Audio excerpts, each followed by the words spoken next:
Perkenalkan, nama saya Sunyati. Saya mahasiswa PPG dalam jabatan tahun 2025 BEP 1 yang saat ini sedang terdaftar di LPTK UIN Sultan Taha Saifuddin Jambi. Pada hari ini, Sabtu 10 Mei 2025, saya mengambil video pembelajaran sebagai salah satu syarat ujian UKIM. Bagaimana prosesnya? Mari kita saksikan. Assalamualaikum. Waalaikumsalam. Bagaimana kabarnya hari ini? Alhamdulillah. Luar biasa. Allahu Akbar. Alhamdulillah kalau begitu. Jadi ada teman yang tidak hadir? Hadir semua. Alhamdulillah ya. Jadi hari ini sebelum kita memulai aktivitas kita pada hari ini, alangkah baiknya kalau kita berdoa dulu. Nah, untuk berdoa dipimpin oleh ketua kelasnya. Silahkan ke depan. Perhatian. Siap. Kita belajar, marilah kita bersama-sama membaca doa. Doa dimulai.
mengidentifikasi alat-alat bersuci di dalam Islam.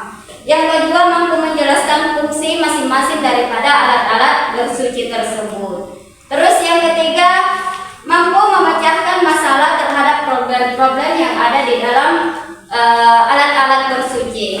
Nah, kita masuk pada yang pertama. Yang pertama ada namanya pengertian bersuci. Jadi, apa itu kira-kira bersuci? Membersihkan diri. Iya, membersihkan diri. Jadi bersuci itu berasal dari bahasa Arab, namanya tahara. Jadi namanya tahara. Tahara artinya bersuci. Jadi bersuci dengan membersihkan diri itu beda. Jadi bersuci ada dua macam. Ada bersuci namanya bersuci secara batiniah, ada namanya bersuci secara lahiriah. Bersuci secara lahiriah yaitu membersihkan pakaian kita, benda yang terkena najis dan hadas. Kalau bersuci secara batiniah yaitu membersihkan jiwa kita dari yang tidak baik. Contohnya dengan bertobat dan melakukan apa yang dilakukan, akhlak-akhlak yang terpuji. Nah, sekarang kita masuk pada unsur-unsur bersuci. Nah, unsur-unsur bersuci itu ada namanya perbedaannya ya antara membersihkan diri dan mensucikan diri. Yang pertama kalau mensucikan diri sudah diatur di dalam syariat Islam. Kemudian yang kedua adalah mengikuti pola hidup sehat.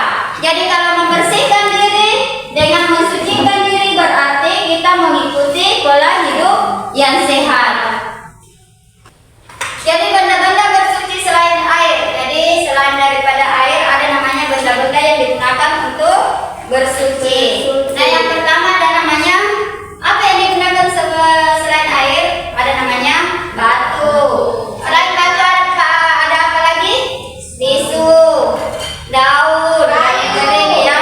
Jadi bagaimana caranya menggunakan batu? Yang pertama adalah kita ambil 3 batu yang bersih ya.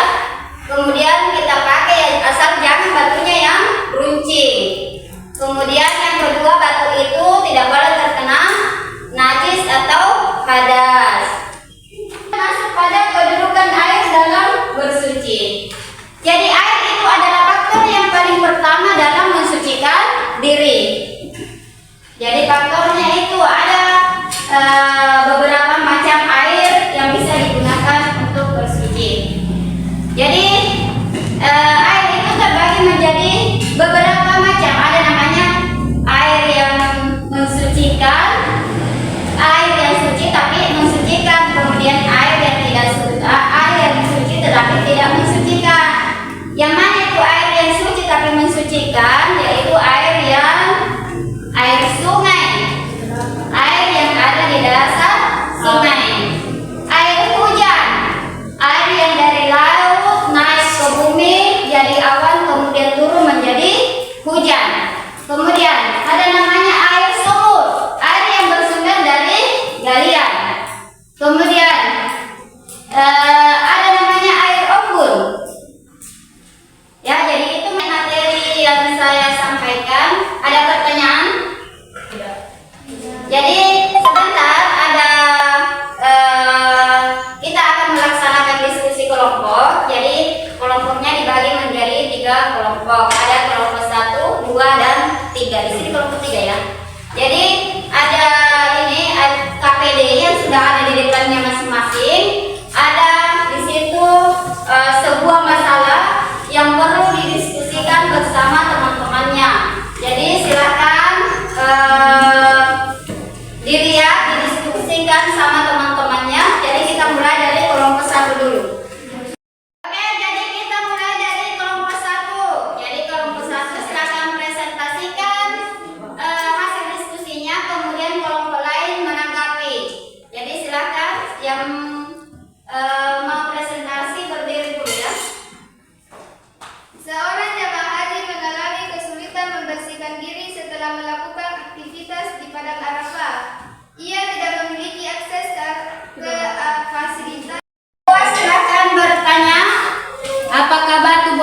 digunakan untuk bersuci. Jelaskan kapan dan bagaimana penggunaannya. Oke, silakan ditanggapi, berdiri ya. Baik, saya akan menjawab pertanyaan dari kelompok 2. Sakit atau cedera, bagaimana menggunakan batu tayamum, mencari tanah yang bersih, mengusap wajah, mengusap tangan. Oke, kelompok 3. Nah, selanjutnya kita beralih ke kelompok 2 untuk mempresentasikan hasil diskusinya. Oke, silahkan kelompok 2 berdiri dulu. Masalah yang diberikan. Pada suatu hari kamu sedang berada di sebuah desa yang penduduknya tidak memiliki akses langsung ke air bersih untuk berwudu.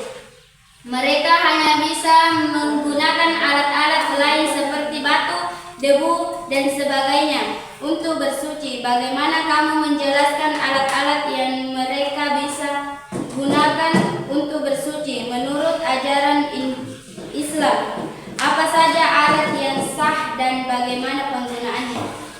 Oke, untuk pertanyaan silakan kelompok 1. Oke, selanjutnya kita lanjut pada kelompok 3 untuk mempresentasikan hasil diskusinya. Jadi silakan berdiri yang mau presentasi kelompok 3. Bayangkan kamu sedang ikut kegiatan kemah di sebuah daerah yang jauh dari pemukiman. Ketika kamu ingin beribadah, kamu tidak menemukan air dan hanya ada tanah kering. Di sisi lain, temanmu membawa sebotol air untuk memasak. Apa yang harus kamu lakukan untuk tetap dapat bersuci dan melaksanakan ibadah sholat? Oke, untuk selanjutnya pertanyaan dari kelompok 3 untuk kelompok 2. Silakan berdiri. Bagaimana perasaan saat menyelesaikan masalah tadi? Oke, langsung dijawab oleh kelompok 2. Selanjutnya kelompok 2. Ya, oke, silakan bertanya kelompok 2 untuk kelompok 3. Alat apa saja yang sah dan suci untuk digunakan tayamum? Oke, jadi setiap kelompok harus menyimpulkan hasil diskusinya masing-masing. Kita mulai dulu dari kelompok 1, silahkan. Baik, kesimpulan dari kelompok kami adalah mengidentifikasi masalah, mengumpulkan informasi, menganalisis, mengembangkan solusi, presentasi. Oke, selanjutnya kelompok 2. Kesimpulan dari kami yaitu dalam kondisi tidak ada air, umat Islam tetap bisa bersuci dengan tayamum menggunakan debu yang suci. Oke, selanjutnya kelompok 3, silahkan berdiri dulu kelompok 3. Jadi saya akan evaluasi ya. Jadi di kertas itu silahkan jawab pertanyaannya. Nanti sebentar saya kumpulkan masing-masing.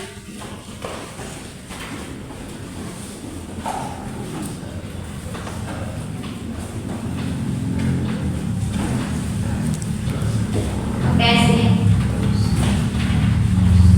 Ya.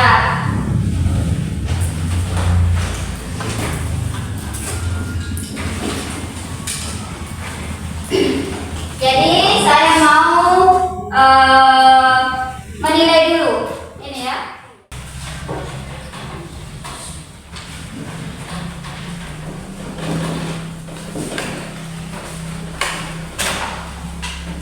Baiklah, jadi ini LKPD-nya saya sudah periksa semuanya.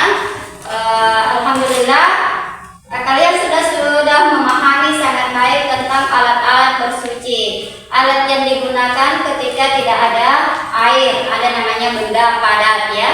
Jadi benda yang digunakan ketika tidak ada air. Pembahasan kita hari ini tentang alat-alat bersuci. Bagaimana perasaannya hari ini belajar? Senang. Alhamdulillah ya. Jadi kita tutup pembelajaran sampai di sini. Insya Allah kita ketemu lagi pada pertemuan selanjutnya.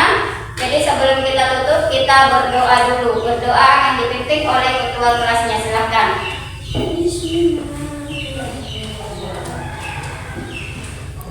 Perhatian, Sip.